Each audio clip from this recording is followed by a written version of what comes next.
So I think we need to change that mindset of automation, reducing cost, and really think of it as unlocking all the potentials, right? What would I do if I had twice the staff? What would I do if I had double the time?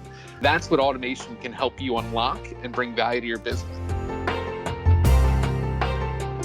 You're listening to Rethinking Insurance, a podcast series from Willis Towers Watson, where we discuss the issues facing P&C, life, and composite insurers around the globe, as well as exploring the latest tools, techniques, and innovations that will help you to rethink insurance.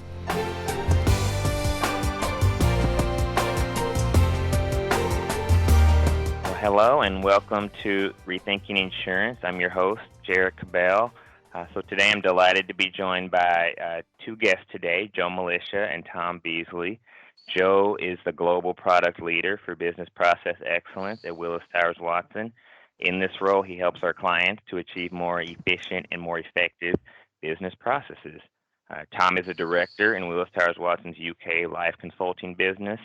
He is also the technical product lead for Willis Towers Watson's data validator software solution. So good morning, Joe, and good afternoon, Tom. Good afternoon. Good morning, Jarrett. Happy to be here. Happy to join you. Yeah, me too. Sounds good. So, certainly there's rising demand, within insurers to better utilize modern technologies such as cloud computing and automation to meet rapidly increasing future needs due to several drivers, cost challenges, regulatory pressures, et cetera. And of course, insurers often have complex environments consisting of systems and data that are not well connected, requiring lots of manual effort to make the processes work for strategic decision making. This not only means that processes are slow and costly, but also introduces significant risk of errors. And both you and Joe here have extensive experience working and providing solutions in this space, and I'm very excited to be speaking with you both about this topic today. But before we dive into that, see what happens when we put you all in the Google machine. So first, you, Joe, when I Google you, I do see, a director of public relations and communications. That's one thing that I see. I see a kind of an owner of looks like a carpentry company. So someone pretty good, I guess, with handiwork. I do see also Never been that leader. handy, Jarrett. Yeah. I do also see global product leader, business process excellence. Hey. But are those kind of in line with what you would want to see, or were you looking for something else there? What I'd probably rather prefer, though, if I had my choice, I'm a big music fan. Been playing guitar since I was a kid. So I was I think probably 12 years old. I picked up the guitar for the first time and fell in love with it. And obviously, if I could get paid my salary here to play the guitar every day, I would quit tomorrow. So so that's what I'd love to have come up on Google is the successful guitar player that gets to not work every day. Maybe with these next set of podcasts, someone will ask you and Tom to play that opener with the guitar. So. Big mistake not asking us to record your intro music. You're going to regret that. Okay. So Tom, if I Google you, I see the Wikipedia page of an American football player, so American football, and famed Super Bowl winning defensive lineman on the Pittsburgh Steelers, so not the Eagles, Joe. So I see that Tom Beasley. There's also some results that come up for a London-based freelance film critic and journalist. What would you prefer? My kind of main sport is karate. So I won a few karate competitions in my time, a good few years ago, and to have those have the recognition they deserve would be great, and they should really be top. But I think the second thing as well is as Joe said, I've been playing guitar since probably about the same age, around 12. So again, somewhere down there may be some old bands where we have some music on SoundCloud or something sitting there at some point. So if you delve deep enough, you'll find some recordings of me. Awesome. That sounds great. That sounds good. So yeah, I guess we'll dive in here. So I guess the first question, Tom, while we're talking, I guess I'll direct it to you first. So, why are insurers increasingly turning to automation? What would you say is driving that change? Yeah, it's a really good question. I think there are, potentially quite a few drivers which are all adding up and kind of driving this change towards automation. So I suppose just running through a couple, and then feel free to jump in, Joe, and supplement me where I miss some. But I think one of the main ones for insurance is around regulation, in that in terms of the world that we're living in and the regulatory demands that, especially on the insurance industry and the actuaries who are running those processes, more and more, we're all seeing that regulation is increasing with new regimes coming into place and building on top of old regimes, and that's never going to go away, and the regulators are always just going to continue to make sure that we're running our businesses properly. And as part of that, the demands on people and processes and systems and all of this to make sure that we can meet those demands is increasing. And therefore, whereas a good few years ago, it may have just been, okay, I write my audit report and I'm done. Now everything needs to be captured. All the data quality, all the audit assumptions need to be signed off, senior sign off, etc. There's just so much. And then to meet increasing demands of things like IFRS 17 and making sure you've got all your CSM calculations, etc. There's just tons there, which just requires automation to be able to meet those timelines. I think as well, kind of off the back of that, is another driver is quality. Because we've got to do so much, you could almost see that the quality could start to dip if your people are having to do so many things in order just to meet the demands of their processes. So we want to make sure that we can hit those processes, but that all the data and the results that we're delivering is of that high quality, and therefore having a machine actually performing and being able to codify all those processes and all those calculations to ensure they're 100% correct means that you're not getting halfway through your regulatory process and you find you've made an error, so you have to jump all the way back to the beginning, etc. I guess kind of two more I'll just touch on quickly is as part of that as well, when we're automating things, we want to make sure that we're not just kind of automating things in a black box. And I think almost due to that, we want the automation to supplement our business. We don't want it to kind of almost take away the mundane stuff, but we also want to drive value from the automation that we're bringing in. So, having dashboards and having management information and business information at your fingertips, such that you're able to make quicker decisions and be able to kind of understand the data in a more timely fashion and make those critical business decisions. Automation will enable that. We can have daily running routines which pick up data, ingest it, transform it, and put it into a format that's usable by senior stakeholders in the business to make those business decisions. And I think the last one I'll touch on is probably around cost. I think everyone can understand this in terms of we want to make sure that we're running our business as cost effectively as possible, and having automation to be able to actually automate some of those more mundane activities, such that we don't kind of have expensive actuaries sitting around copy pasting on Excel. We want to use that resource where they're utilized best at doing those analytics and understanding what the numbers mean, rather than producing and generating those numbers. So having automation performing that for us will really help. I think that's perfect. I think that's completely accurate. I mean, what I'd maybe add, just as a starting point, is that in general, if you look outside of the insurance sector, right, automation is something that's here and it's relevant and it's not going away. I think if anything, the insurance industry has probably been a little bit slower than probably other industries have at really embracing new technologies and kind of entering the modern world. So I think automation is coming. One of the things that personally I'm trying to change as I talk to clients and I talk to the various people throughout the industry, I think there's a perception that automation is really just about time reduction, cost reduction, right? Taking people out of processes and making things more efficient. And yes, that's an obvious potential benefit, right? But automation can be so much more. You touched on a number of things that automation can help you to do, right? And I think if you're really smart and you're making the best use of technology and you're automating processes, what you're doing is you're freeing up your resources to do things that actually add value to the organization. So you could tackle that next project. You could reinvest that time that you just freed up to automate the next process, or maybe build something new and more exciting and more value added for the organization. So I think we need to change that mindset of automation, reducing cost, and really think of it as unlocking all the potentials, right? What would I do if I had twice the staff? What would I do if I had double the time? That's what automation can help you unlock and bring value to your business. Obviously, 2020, with COVID, everyone had to switch to remote working. That disrupted a little bit the way that we do our business. Just to be a little understated there.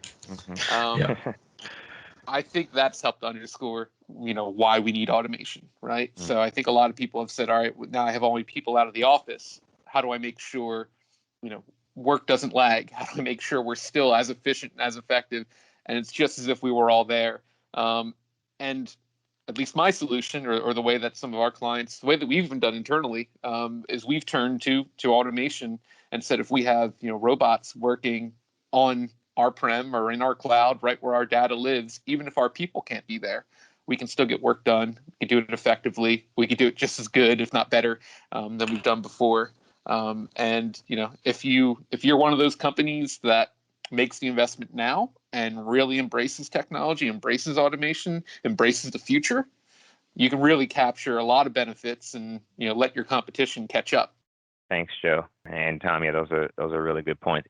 How should insurers really decide, what to automate? There's so many different things that you all have already kind of spoken to, but how should they decide? Okay, what specifically, to automate, and how should they go about doing that? Well, first they should call me. But beyond that, of course, that's it. Yeah. Beyond that, I do think when we're looking at processes, there's some characteristics of certain tasks that really make them ideal for automation, so to speak. And these are the tasks that are going to provide the biggest bang for the buck, right? So if you're looking at the different tasks and processes within your business and trying to figure out which ones do I automate first, what I want to do is look at things like, is this task done independently, or is this task done kind of in a group? And is it necessary to get lots of different people involved and feedback, right? Because the independent task, right, is one that's going to be easier to automate. Likewise, is this something that's repetitive? Is it rules-based? Or is it very changing and, every time we do the process, it's different. There's something unique and moving. Obviously, the more that it's structured, the more that it's rules-based, the more that it's repetitive. Again, the easier it is to automate. But not only that, if it's repetitive and you're doing it multiple times, you're going to get value every single time that task is repeated now into the future. And it's much easier to pay back that investment that you're going to make up front to automate. Some of the things Tom touched on in the last question about how automation can improve quality, right? Help you deliver results without errors. If you have an error-prone process, right? He talked about copying and pasting things in Excel, right? Lots of things go wrong when people are fiddling about in Excel sheets, right? So we want to cut that out. The machines are actually better at doing that. They can do exactly what we tell them to do every time without making a mistake, without forgetting to save a file, maybe not clicking recalculate, right? Whatever that issue may be that we've all struggled with. The links weren't refreshed. Yeah, definitely. Yeah. So those are the things that really lend themselves to automation. They're going to give you great bang for the buck, and that's where I would start. Obviously, we can help you. I really think we've looked at automation too narrowly. So really, it's everywhere. There's plenty of value to be had here. Plenty of juice we can extract if we all just try to get a little better at leveraging technology and moving towards the future. Yeah, and I think to kind of add to that, when you're looking at a business and what sorts of process, obviously we talked about repetitive rules based, but I think it's also key to consider kind of what the needs of the business are and how we should actually go about that automation. So like one of the key things that I always look at, like a key piece of methodology that's in my head whenever we run automation projects, is the concept of shift and fix versus fix and shift. And what I mean by that is, if we look at a process, should we first shift that into automation such that we start to automate it already and then slowly kind of almost chip away and fix it such that it becomes a better process in automation? Or fix and shift, where we take the time to completely re-engineer that process and get it in a position prime for automation, and then shift it into the automation.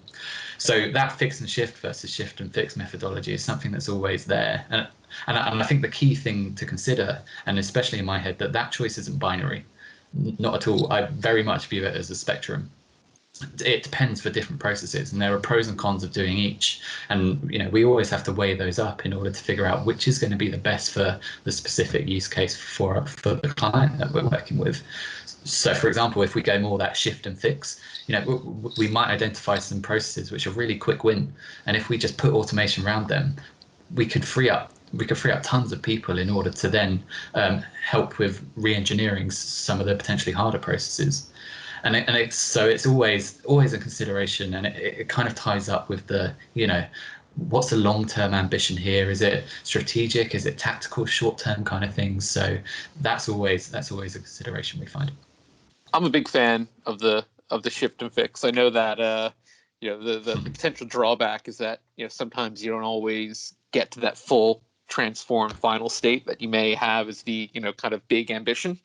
But I think the biggest thing that we do for our clients and that our clients do to make sure that automation is successful is they kind of iterate through it. They find the smaller chunks of the process that they can get immediate value from. You talked about being able to reinvest that time savings. I mean, that is probably, to me, the most critical factor to making sure that things are successful, is just iterating through the process, getting one chunk after the next, completely automate it, get that value out of it, and then you can move on and you can use that either automate more or to do the new and exciting things that you want to do. You don't need to do everything. It doesn't need to be the grandest big transformation project for you to get value. Yeah, if you start small and build up, you're also getting a knowledge transfer. So people are learning how the automation works, and you're learning, okay, this is best practice. This is how I should do this because I know already how to do it. And I find that's one of the drawbacks if you go too far down the fix and shift. You re-engineer and design a process for so long, and by the time you designed it, going back to the first question, regulation has changed, so you've got to redesign it all again. So you never actually get to the point where you start building. So yeah, it's very much dependent on the type of process you're looking at. Tom, you mentioned learning. I heard that in there. What would you say some of the key lessons are that you've learned, from working on automation projects yourself? And kind of the second part, does automation always work? Yeah, so I guess for me, the kind of mantra that I have in my head whenever I kind of look at an automation project is process, people, and technology. I think automation projects need to span all three of those. And I think that, lots of people, when you think automation, you only think about tech, right? So you just think, oh, I need a big new system in, and that will automate, and no worries at all, I'm good to go. I think that is obviously one key component of it, but you really need to couple that with thinking about the processes and the people and the effect that it's going to have on those two, and considering those three together is what's going to make an automation project successful. So I think maybe I'll just give like 1 point on each of those three, then I'll hand to Joe. But I think kind of on the tech side, this is the thing that most people are comfortable with. I know I need some sort of software solution which is going to work for me. I really think that consideration as to what we're going to pick needs to be thought about. It needs to be thought about thoroughly, and it's really about selecting the right tool for the job. There are so many systems and things out there. It almost comes down to looking at things from first principles and almost deciding, okay, I need my product to do X, Y, and Z because my process looks like A, B, and C kind of thing. And it's thinking as well that you don't need one monolithic system which will kind of run every bit of your process end to end across all your business functions, right? It's really it's kind of moving towards a more plug and play type approach, right? on your iPhone, you don't have one app which does everything for you, right? You've got apps which are kind of best of breed at what they do. Right. And it's thinking about the business like that. As long as you've got something which can glue them all together, and you can pass things between those kind of bits of your process, then that is a successful kind of automation in my eyes. You know, it's picking the right tool for the job. I guess on the process side, you know, as I mentioned last question, one of the key things is thinking about that shift and fix versus fix and shift. But when you actually dig into it, you find out that there's so many things that, but when this happens, then I've got to go around this whole process, and and then there's a guy in the corner at the end who's like, but what about this thing that happens once a year, and it takes us down a completely different path. So it's really trying to get as much detail about that process, and almost getting to that point where the automation that you build, the workflows that you build, are only going to be as effective as their weakest point. So when you hit that point where we haven't codified anything to happen, then the people will go, okay, well, it's not working for me. So we need to really think about how we build that. And I think that quite neatly brings me onto the people side. The people side is so important in order to make sure that any automation, any processes that you build actually embed and are gonna be taken up. You don't want that. We don't want that kind of tissue rejection, and therefore actually building processes and building them in workflow and taking those people along the journey. As we mentioned, that knowledge transfer. You start small, you iterate up, and you build upon it. The people kind of at the client side are starting to understand how it works and starting to come up with their own ideas as to how it best to automate things. The key phrase I use is changing the hearts and minds of the people on the ground. Some of them may be really invested in the old process, and it's taking them on that journey to show that this process will add value and it will help them with their day-to-day job. I think that last point about how automation will help you and make your job better, I think that's really key, and I think that's sometimes overlooked. I think we talk to people that are in the day-to-day, and they think about automation and the robots are going to come and take my job, and it's scary. But what we're going to automate most of the time are a lot of the things you don't really like and don't want to do anyway, right? We're automating the manual, the things in Excel, the data crunching, the data manipulation, right? What's actually fun, at least for me, about my job is the problem solving and the working with people and solving complex challenges and figuring out how do we actually add value to the business, right? So taking away the boring data crunch and all of that, that's going to make your job better. It's going to be more engaging, more exciting. And I think that's really important. I think people tend to understate that. Automation is an enabler rather than a replacement, isn't it? It's helping you to do your job in a better way. Exactly. Augmenting the human forces as opposed to replacing the human. Yeah. The other thing I want to build on that you said, you talked about this when you're talking about process and automation only being as strong as the weakest point, right? Like thinking about where things can go wrong, and that's where people can get upset. Obviously, our work, it doesn't go wrong, right? Our work has been very successful and very clean. But I think we have seen others that either bring the conception or maybe have experience where things have gone wrong, in the past. Where, to your point, they've probably focused too much on the technology side of it. That all sounds great, Joe. And I guess just the last thing, what one or two pieces of advice would you give anyone, thinking about an automation project right now? Well, first I say don't wait. Now's the right time, right? I definitely see that we're at an inflection point here in the industry. We're getting more and more interest to do these kind of transformations to help companies better leverage technology. So I think the time is now. The technology is proven. It's not risky. It's not like you're the first people to take the jump, and you need to be concerned about whether or not it's going to deliver the benefits. We've done it. We've seen it. Your competitors may have already started to walk down that path. So it's proven technology now. It's proven that it can provide you with results. So it's not risky, but it's still kind of early enough that you can get a lot of benefit as opposed to being the late adopters that are trying to play catch up, right? Which we talked about earlier. And the other thing that I would say is don't do it as a part-time job. We've seen lots of these automation initiatives either fail or stall because people think they could do it on nights and weekends, right on the side of their desk, and that's just rarely effective. You can do it yourself. You don't necessarily need an advisor like us. I think we add a ton of value. I think we bring a lot of value. I think we're worth everything you pay. But if you absolutely want to go it alone, I think you can. I just think it's really key that you have someone within your organization whose full-time job, whose bonus depends on you actually being successful. Because if you're doing it as a hobby, what tends to happen is just inertia takes over. And we've always done it this way, and there's always something else that's pressing.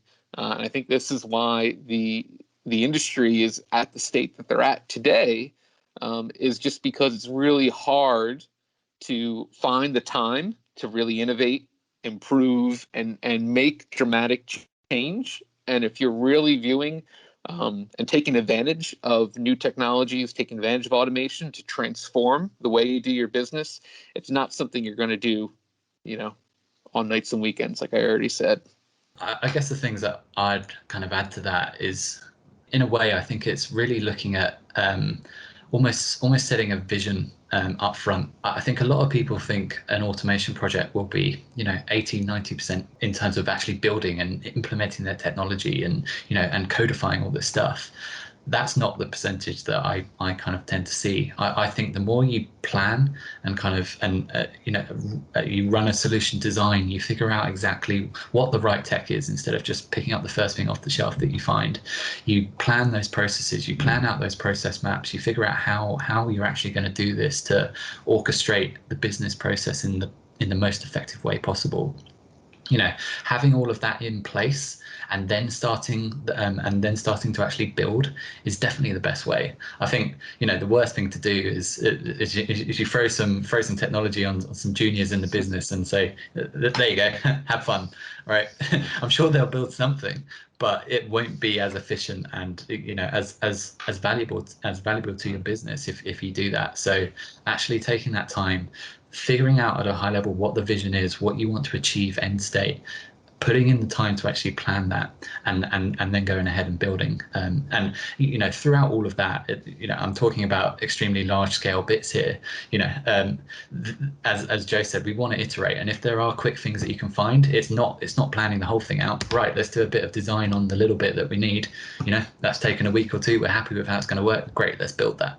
And you start to iterate. I'm just saying, that process end to end of a design, build, kind of test. It's really, really important to focus on that design. On the people side, I'm very much an advocate of making sure that on the people side we're kind of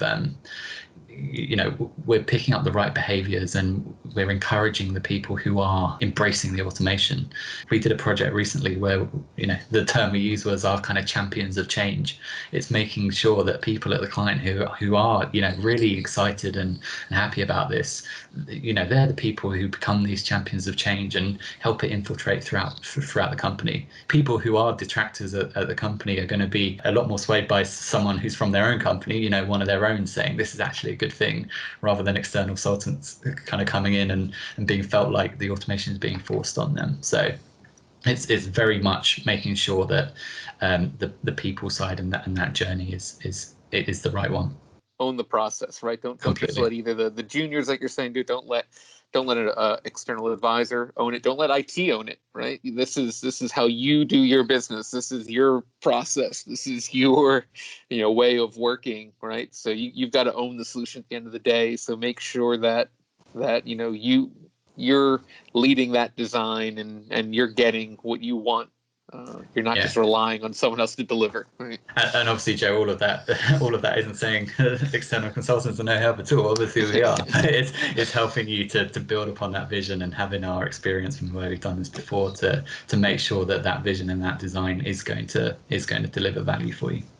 Absolutely. Well, this has been great. Thank you both so much, Tom and Joe, for your time. I think this was a really interesting discussion. And thank you, everyone, for joining this episode, and we look forward to you listening to us again on Rethinking Insurance. Thank you for joining us for this Willis Towers Watson podcast. For more information, visit the Insights section of willistowerswatson.com.